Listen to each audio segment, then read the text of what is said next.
8% de la C'est la production plus nucléaire importante centrale française. nucléaire d'Europe de l'Ouest. Elle fonctionne avec Représente 6 réacteurs 8% de de la 900 production MW nucléaire chacun. française. Elle couvre les besoins quotidiens en électricité de 4 millions d'habitants et en 2017, elle a produit 31,5 milliards de kilowattheures sans rejet de CO2, soit 8,3% de la production nucléaire française.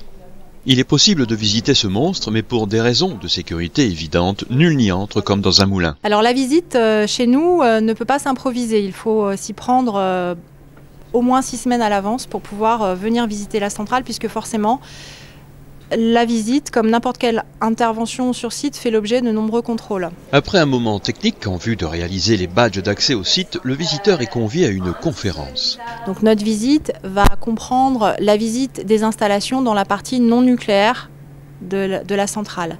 Un petit zoom quand même pour voir un peu le bâtiment réacteur et la piscine combustible de l'extérieur. Et puis la conférence en entrée au démarrage de la visite pour bien comprendre et replacer l'électricité dans son contexte, à la fois l'électricité depuis sa production jusqu'à sa distribution, le mix énergétique et puis ensuite effectivement la particularité d'une production nucléaire. À l'issue de la conférence, le visiteur est équipé pour son immersion. Casque, lunettes, chasuble, écouteurs et badge électronique avec photo qui permet de passer les différentes portes de sécurité du site. Je vous remercie.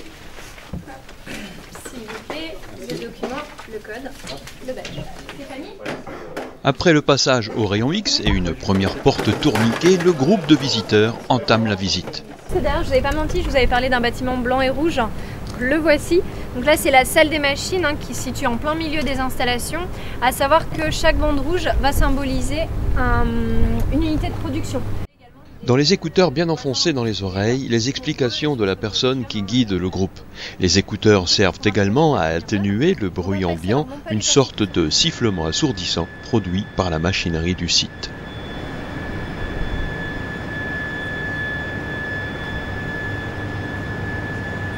Une fois passé la salle des machines, le groupe de visiteurs est au pied d'un des bâtiments réacteurs qui abrite la cuve du réacteur, l'ensemble du circuit primaire et les générateurs de vapeur.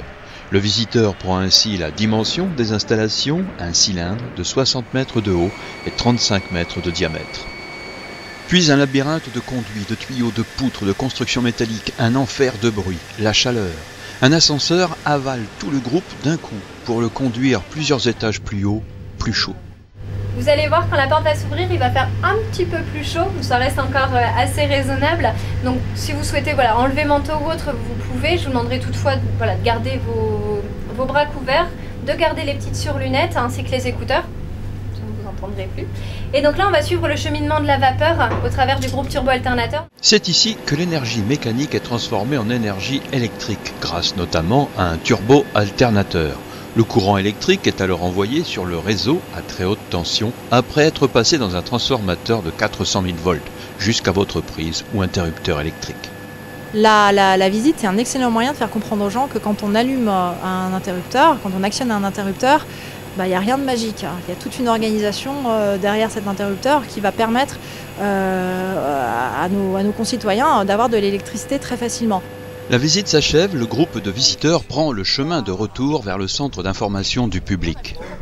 Bruno est venu du Douaisis ce matin pour participer à cette visite. Se lever à 6 h du matin pour partir à 7 pour arriver ici à 8 h 30 et commencer la visite à 9 h, c'était sur un but bien précis, c'est de connaître comment fonctionne une centrale et de voir ce que l'on raconte sur les centrales nucléaires est vrai. Bon, une fois qu'on est passé ici, on comprend beaucoup mieux. À l'issue de cette visite, ce qu'on cherche aussi à faire comprendre, c'est qu'il faut arrêter d'opposer le nucléaire et les énergies renouvelables. Aujourd'hui, pour gagner la lutte contre le réchauffement climatique, il est grand temps justement de penser que le nucléaire et les énergies renouvelables vont nous permettre de gagner le combat contre les émissions de CO2. Nathalie, de l'agglomération de la Carquoise, avait une autre motivation. Mon idée était de découvrir le site pour mon fils qui est actuellement lycéen et pour voir quelles différentes possibilités s'offraient à lui dans un avenir proche. On a de très beaux métiers à proposer, la visite c'est aussi ça, c'est aussi un moyen de, pourquoi pas, susciter des vocations chez des futurs agents EDF. Quelle que soit la raison, ce sont près de 5000 personnes qui chaque année visitent la centrale nucléaire de Gravelines.